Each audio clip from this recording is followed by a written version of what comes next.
What's up guys, welcome to 4 Minute Metal, where we keep it simple by reviewing the latest releases from the world of hard rock and metal. And today we have a new single review from the band Architects, who are one of my favourite metal bands, and a band that I think have been one of the biggest talking points in metal over the last few years. They've been on a 3 album run of Lost Forever, Lost Together, All Our Gods Have Abandoned Us, and Holy Hell, and all 3 records have been incredible. And they've sort of changed over that period as well.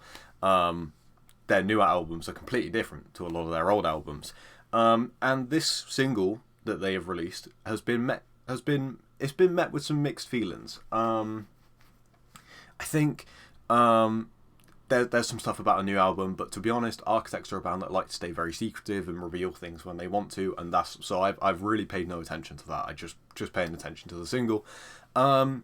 And straight away, the thing that hits me in the face is that this sounds like Bring Me the Horizon. There are going to be Architects fans that hear that, and they don't want to hear Architects sound like Bring Me the Horizon, and I understand that. For me, Bring Me the Horizon, I think, have evolved their sound in a really interesting way. I know that it was a bit of a sharp turn, but for me, the place that they're at now feels like a really good progression of their last few records. And this Architect song has a ton of Bring Me elements in it. The electronics, the sirens, the song structure, the chorus melodies, the way that Sam Carter goes from this big, like, punch you in the face chorus to the really high pitch when he says, "But we're afraid of the outcome" in the chorus. The way that the riff comes back in, like, it sounds so much like Bring Me. Straight away, the track reminded me of Parasite Eve, which was one of Bring Me's newer singles. The way that it combines, like, metalcore elements with, like, modern elements, as well as industrial metal, which we will get to, I think is a really interesting sound, and I personally really enjoy it. It reminds me of the Doom soundtrack, which obviously the guy who produced that soundtrack also produced Parasite Eve for Bring Me. But I love that sound. I think it sounds incredibly heavy whilst also being really catchy, and that to me suits me down to a T. We got to talk about the riff. As I said, industrial.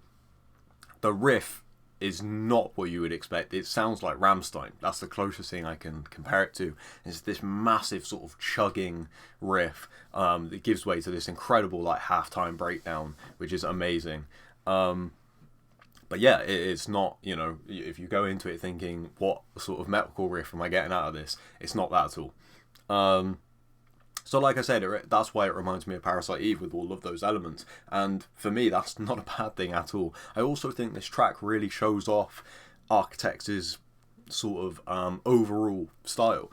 Because even though their older records are completely different to anything like this, I think everyone who likes the band knows that they are capable of doing anything. Sam Carter's voice in particular, obviously an incredible voice, and this track to me really shows that off with the different melodies. If you've heard the Doomsday piano cover, then you know that Sam, when he sounds vulnerable and he sort of tones down the harshness a bit, he can do both sides just as well. And I think this track shows it off. Obviously there aren't harsh vocals here. I'm sure there will be on the rest of the record. This song reminds me of Royal Beggars from Holy Hell, which is a little bit predictable, but still a very good song, still very catchy, and still got enough heavy to make it feel like Architects. I think the themes and the soundscape of this track still feel like Architects, even if you listen to it, you wouldn't necessarily associate it with their sound. And for me, that's a good thing. I think this record is still going to have plenty of blares, plenty of metalcore riffs, plenty of metalcore breakdowns, but it still has this song, which I think is a really good lead single, and it's got me excited for this new album. If there is an album, let me know what you guys think, and I'll see you on the next one.